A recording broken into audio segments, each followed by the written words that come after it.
What do we need to take from Cupcake Week? And what's the main key for the Egg Bowl on Thursday night? This is the Locked On Ole Miss podcast. You are Locked On Ole Miss, your daily podcast on the Ole Miss Rebels. Part of the Locked On Podcast Network, your team every day.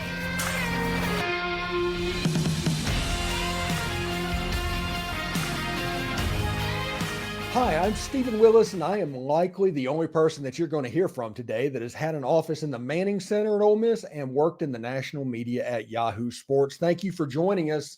Today on the show, we will look at what this Egg Bowl's most important key will be. Every dayers know where I stand on this game and believe Ole Miss has a real chance to make the 12-team playoff in 2024 and separate in this game and why that's important. As I mentioned, I'm Stephen Willis, and this is the Locked On Ole Miss podcast. Your daily podcast on the Ole Miss Rebels is part of the Locked On Podcast Network. Your team every day.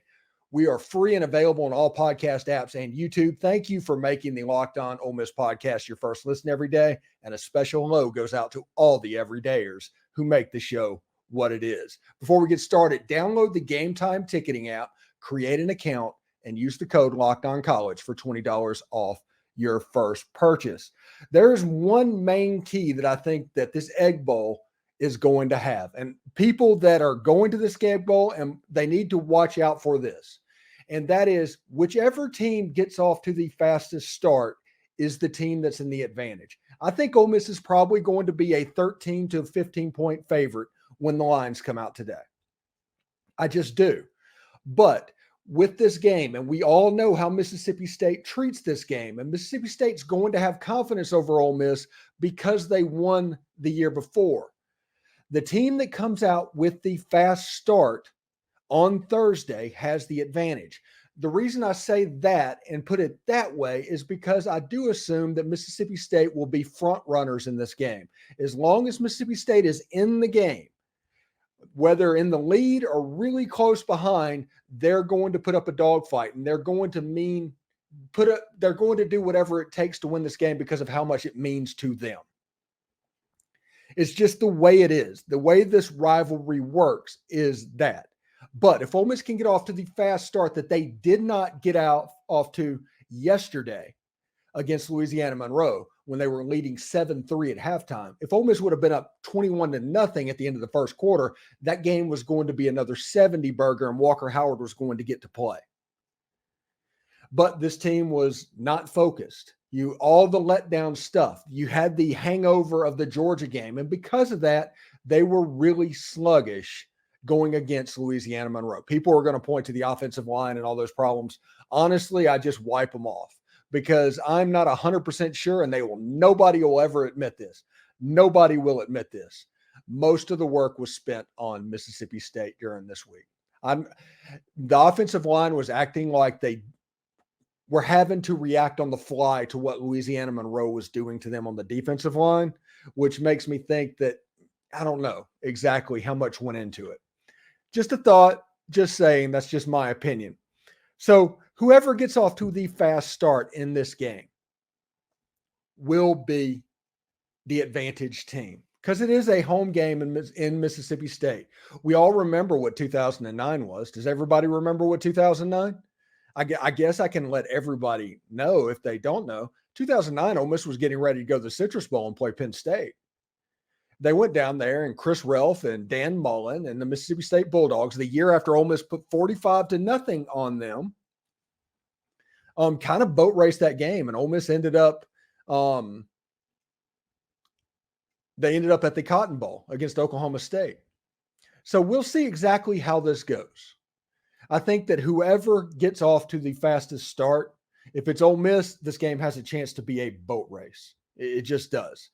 In this game, if Ole Miss blows the game out, I'm not surprised. If Ole Miss wins a close game, I'm not surprised. If Mississippi State wins a close game, I'm not surprised. The only one that would surprise me is Mississippi State blowing out Ole Miss. That is the one of the four results that would just like, whoa, okay, I need to pay attention to what is going on.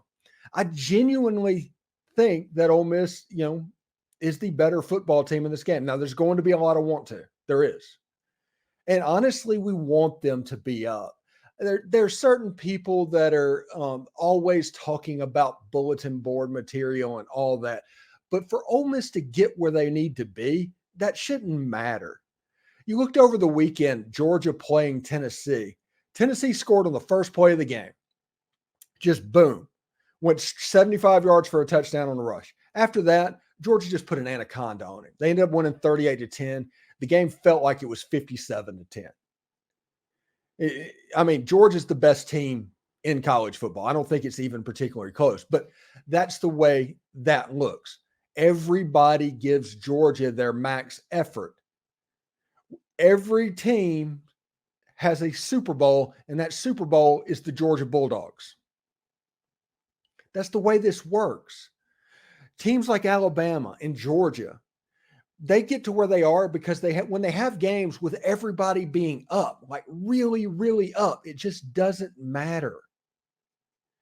And Ole Miss needs to get to that point, and they are to a certain extent. They beat Louisiana Monroe 35-3 and played the worst half of football that has been played in the Lane Kiffin era. I think the last time somebody played that bad, Matt Luke was the coach. And then that isn't a shot at Matt Luke. That's just a time frame issue. I mean, we're talking 2018, 2019, 2017, somewhere in there for that to happen. So Ole Miss needs to get to the point where it just doesn't matter how up they are. It doesn't matter how much they want to win. All of these little things like, oh, they're really going to want to win that game. Well, yeah, that only matters if it matters.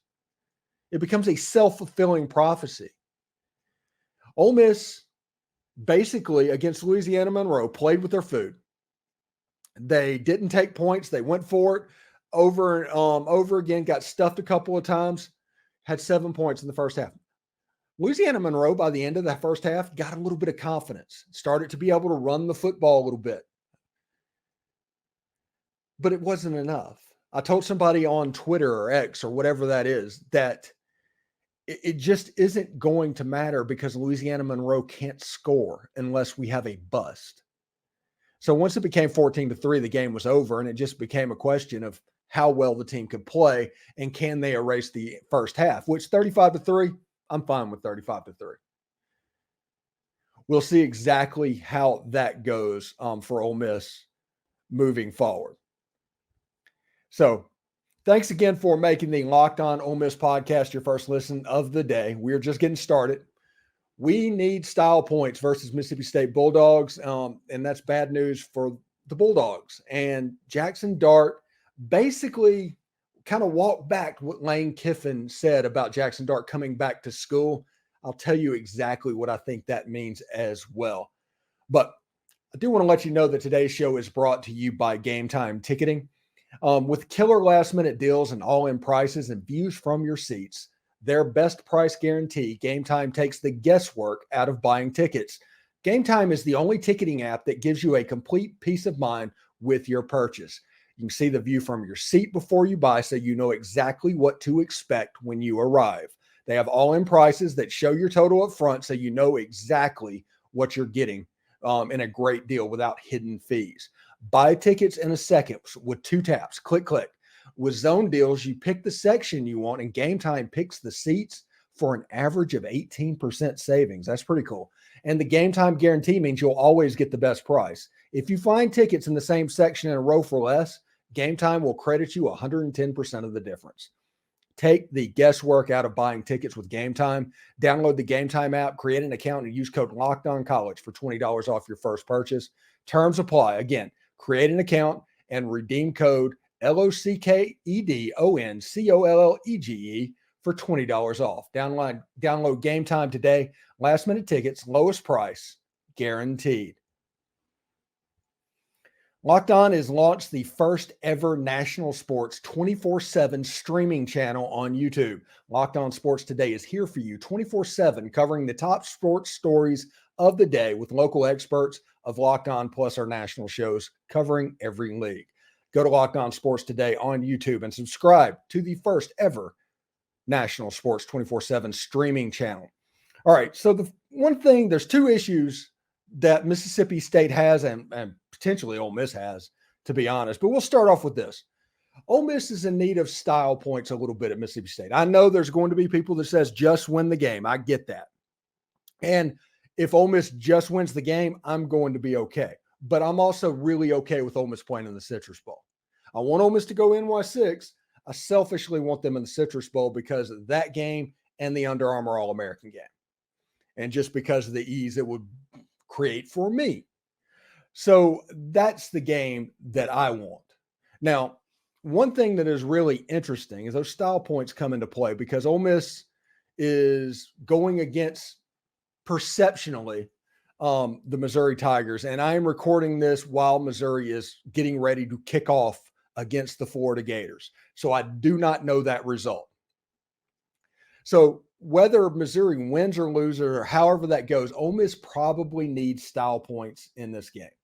Ole Miss is trying to get in that top 11, and they need to have enough to where they move up because the pollsters this year and the playoff rankings this year have shown a propensity not to raise up SEC schools. Alabama was number 11 for like 4 weeks, and then after that, they were number 8 for like the next 4 weeks, and they are currently number 8. It's going to take Alabama beating Georgia to even get into the conversation for the college football playoff.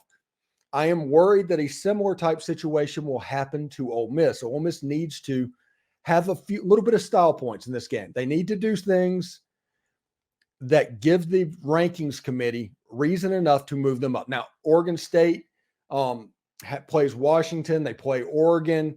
There's teams that are ahead of them that are playing games where somebody has to lose the game. But I'm just wary. The fact that they just keep moving Oregon State in front of Ole Miss,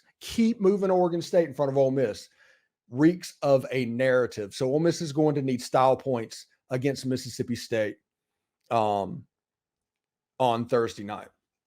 The other thing I'd like to talk about is on Reb Talk on Thursday night, Lane Kiffin announced that Jaxson Dart was indeed coming back to school.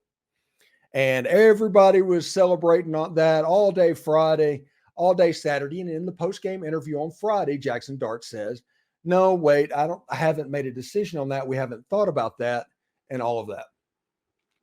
And everybody's freaking out going the other direction. And Lane Kiffin says he may have jumped the gun or he spoke out of turn. And this is what I think happened. Like I said, no insider information, no information on this at all. This is what I think happened.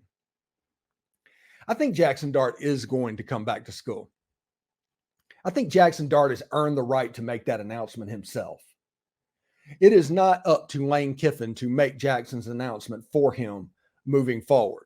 I get that marketing the program and with Braylon Burnside and those guys in town, it was probably important to announce that to get that momentum going. But Jaxson Dart gets to make that announcement. Now, if you use common sense, and many people do not, if you use common sense, you come to the point where Jackson's probably somewhere between 15 and 25 in this year's NFL draft. And he's in a position to where he's probably going to go in the 5th to 7th round or undrafted.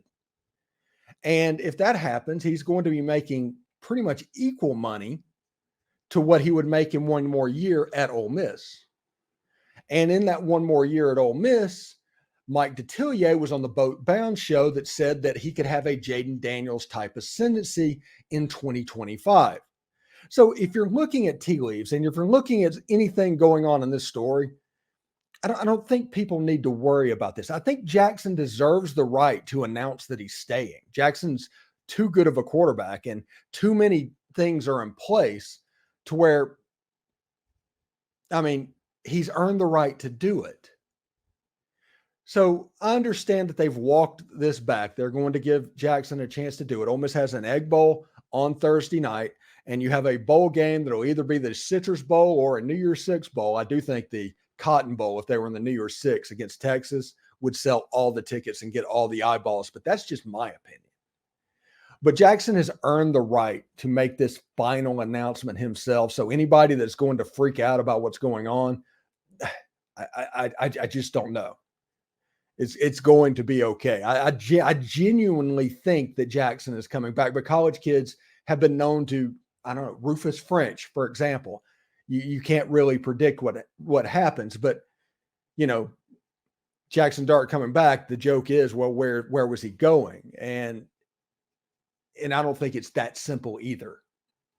So just be wary of that going on. I do think Jaxson has earned the right to announce whether or not he is coming back to Ole Miss. And if he comes back to Ole Miss, he is going to be somewhere in the ballpark of about 3,500 passing yards from Eli's total passing record, roughly the same amount or less, actually much less, about 2,500 yards from Bo's total offense record, because Jaxson is a total offense machine. And as he goes up the rushing charts, it'll be interesting to see as well. So that's something I would like to point out to everyone, honestly. Now, there's still more to come on the Locked On Ole Miss podcast, part of the Locked On Podcast Network, your team every day. And what happened, Auburn? I mean, what? Wow. We spend a lot of time talking together. You and I, we get fired up together on wins and losses, who starts and who sits. I'm thankful for that connection we have. And today I want us to be a little bit more personal. Actually, it's a lot more personal. I just learned that you can get a 1-year supply on your ED medications. You realize what that means? That means bring on extended travel, bring on the next natural disaster or supply chain issue. You are covered, my friend. You don't have to worry about whether or not you can refill your generics for Cialis, Viagra, or Viagra prescription. And this is possible because of our friends at Jace Medical. Go online right now at jacemedical.com and receive your 12-month supply on your daily medication. Remember to use the promo code Locked On at checkout for a discount as well. A verified customer had this to say about Jace. I am thankful for this service. Supply chain issues caused me to cut pills in half just to have it. I ordered most of my daily meds with a year supply. I ordered an antibiotic kit. I feel secure now. Prices are lower than local pharmacies. I highly recommend this for everyone. If you or someone you love would like to get some peace of mind by having a year supply of any daily med, go to jacemedical.com to see if it's offered to you. Remember to use this promo, Locked On, LOCKEDON, for $20 off your purchase. That's JASEmedical.com. Thanks for making Locked On Ole Miss your first listen of the day, and shout out to the everydayers. Locked On has launched the first ever national sports 24/7 streaming channel on YouTube. Locked On Sports Today is here for you for 24/7 covering the top sports stories of the day with local experts of Locked On, plus our national shows covering every league. For your second listen, go to Locked On Sports Today on YouTube today and subscribe to the first ever national sports 24/7 stream. You get to be part of history. That is pretty cool indeed. All right, so the first segment, we talked about what is going to be the major key in the Egg Bowl, and I think everybody needs to pay attention to that. That is a major key. The second segment, we kind of talked about what Jaxson Dart has the right to do. He's earned the right to announce that he's saying at Ole Miss, and Lane Kiffin probably shouldn't take that over as well. Now, in this third segment, real quick, I just kind of want to LOL at Auburn. What happened, Auburn?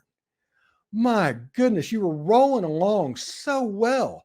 I think, would you beat Arkansas 40-10? And then you get up against New Mexico State and Jerry Kill, which is a good program, and they just boat race you 31-10. It wasn't particularly close. Auburn came into that game as a 23.5-point favorite, lost the game by 21. That is a 44.5-point flip of the spread. Absolutely nuts. It's one of the largest upsets in Auburn football history. And Auburn fans, let's sit back and enjoy something real quick. As a former person who followed a team that was coached by Hugh Freeze, he's good for these for once a year. Once a year, he has a game like this. Whether it was Ole Miss against Vanderbilt, whether it was Ole Miss against Memphis, he was able to put games like this together. And I don't know which one it'll be. It's not going to be Ole Miss because Ole Miss doesn't play Auburn. But it will be interesting to see. Now, it makes me wonder what was going on. Were they overly preparing automatically for the Iron Bowl? Were they getting ready for that competition? It looked like they were. They didn't play particularly well. They played uninspired. They played like Ole Miss did in the first half. But they weren't able to cut it on because the difference between Louisiana Monroe and New Mexico State is Louisiana Monroe is 2-8. New Mexico State is like 8-3. I mean, that's the difference between those two programs at the moment. But around the SEC, I mean, that is an interesting situation when you have Tennessee getting absolutely boat raced to where they might not stay in the top 25 next week. When you look at Auburn getting absolutely done in to where instead of the Music City Bowl or the Duke's Mayo Bowl, now all of a sudden it's like, hey, maybe we're going to get into Birmingham again. And Steve's going to be able to make all of those jokes all over again. And I'm not saying that I'm enjoying what's going on. That's not what I'm saying. I'm saying that I understand. Okay. So when I bring this up, know that it's just because I understand. I've lived your life. I've been where you are. And you think it's going to get better. And there's going to be some really highs along the way. There's a chance. It would not surprise me at all if Auburn beat Alabama next weekend. But you're going to get the lowest and the lows and the highest on repeat with Hugh Freeze, Auburn fans. But I am looking forward to following Locked On Auburn this week, getting ready for the Iron Bowl as well. I do want to say thanks for making the Locked On Ole Miss podcast your first listen. Every day or tomorrow, we will look at how the keys to the victory in this year's Egg Bowl. And for your second listen, check out what Locked On has launched, the first ever national sports 24/7 streaming channel on YouTube. It's Locked On Sports Today. It's here for you 24/7, covering the top sports stories of the day with local experts of Locked On, plus our national shows covering every league. For your second listen, go to Locked On Sports Today on YouTube and subscribe to the first ever national sports 24/7 streaming channel. Also, go in the comments and just said Locked On Ole Miss sent you. We'd appreciate it. For those on YouTube, we'll send you there right now. Anyway, until tomorrow, hotty toddy.